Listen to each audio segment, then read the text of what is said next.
ডাঙায় থাকার খরচ বেশি, বাড়িঘর বিক্রি করে জলেই সংসার পাতলেন যুগল। কুমিরডাঙ্গা খেলার সময় কে জলে থাকবে আর কে ডাঙায়, তা নিয়ে অনেকেই হয়তো দ্বন্দ্বে পড়েছেন ছোটবেলায়।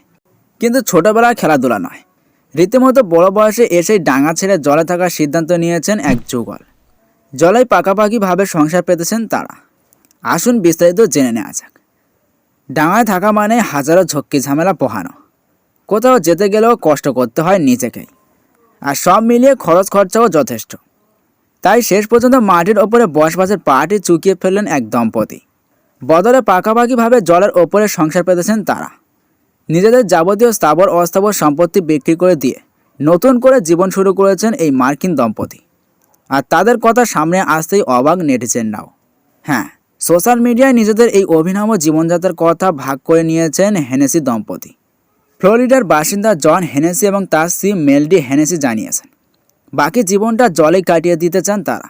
তবে হঠাৎ করে তারা এমন সিদ্ধান্ত নিয়েছেন তাও নয়।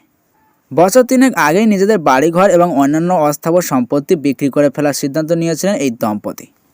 তখনই অবশ্য তারা জলে থাকার কথা ভাবেননি, বদলে কিনেছিলেন একটি মোটর হোম, যাতে ক্যারাভানের মতো ওই গাড়িটিতে থাকাও যায়, এদিক সেদিক ইচ্ছে মতো ঘুরে বেড়ানোও যায়। আসলে বরাবরই দেশ দেখার শখ ছিল এই দম্পতির, তাই এক ঢিলে দুই পাখি মারার উদ্দেশ্যে এভাবেই থাকার কথা ভেবেছিলেন তারা। এমনিতে আর 5 জন যেভাবে মাটির ওপরে বাড়িতে থেকে জীবন কাটায়, আর সে জীবনে বিদ্যুতের খরচ, টেলিফোনের খরচ, গাড়ির খরচ, লোক লৌকিকতা, ঝক্কি ইত্যাদি সবই থাকে। এতদিন তারাও সে জীবনই কাটিয়ে এসেছেন। কিন্তু একে তো এই জীবনে প্রচুর দায়িত্ব আর ঝামেলা, তার উপরে খরচও কম নয়। সেই বিপুল খরচ খরচা সামলে বিশ্বভ্রমণের শখ অধরাই থেকে গিয়েছিল তাদের। শেষ পর্যন্ত নিজেদের যাবতীয় সম্পত্তি বিক্রি করে অন্যভাবে থাকারই সিদ্ধান্ত নেন হেনেসি দম্পতি। আমেরিকার অজানা বিভিন্ন প্রান্তে গাড়ি চালিয়ে নিজেদের মতো করে বেশ কিছুদিন ঘুরে বেরিয়েছেন তারা। কিন্তু 76 বছর বয়সী জনের এই লাগাতার গাড়ি চালাতেও ভালো লাগছিল না। ফের অন্যভাবে থাকার কথা ভাবছিলেন দুজনে। সেই পরিস্থিতিতে জলযানে ভেসে বেড়ানোর সিদ্ধান্ত নিয়ে বসেন জন ও মেলডি। আর জলের ওপরে থাকতে শুরু করার পর জনের বক্তব্য, ডাঙায় থাকার চেয়ে জলে জীবন কাটানোর খরচ অনেক কম। খাওয়া দাওয়ার খরচ বাদে বাড়তি কোনো খরচই নেই। বাড়ি, গাড়ি, জীবন বিমা আর কোনো কিছুরই প্রয়োজন পড়ে না।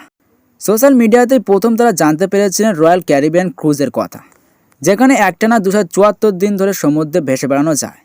তবে এবারে একটি রেসিডেন্সিয়াল ক্রুজে পাকাপাকিভাবেই থাকার পরিকল্পনা রয়েছে তাদের। ওই ক্রুজের 30 যাত্রী জাহাজের স্থায়ী বাসিন্দা। সাধারণ কেবিনের তুলনায় একটু বড় কেবিন, আর তার সঙ্গে লাগোয়া রান্নাঘর পান ওই যাত্রীরা। আর তাদের নিয়ে গোটা বিশ্ব জুড়ে সফর করে জাহাজটি। এখনও পর্যন্ত অস্ট্রেলিয়া, নিউজিল্যান্ড সহ দক্ষিণ প্রশান্ত মহাসাগর সংলগ্ন সমস্ত দেশই ঘুরেছেন তারা। এরপর নতুন জাহাজের সুবাদে বাকি দুনিয়াটাও দেখা হয়ে যায় বলেই আশা করেছেন দুজনে। তাই নতুন করে আর ডাঙায় ফিরে যাওয়ার কোনো ইচ্ছা নেই বলে জানিয়েছেন হেনেসি দম্পতি।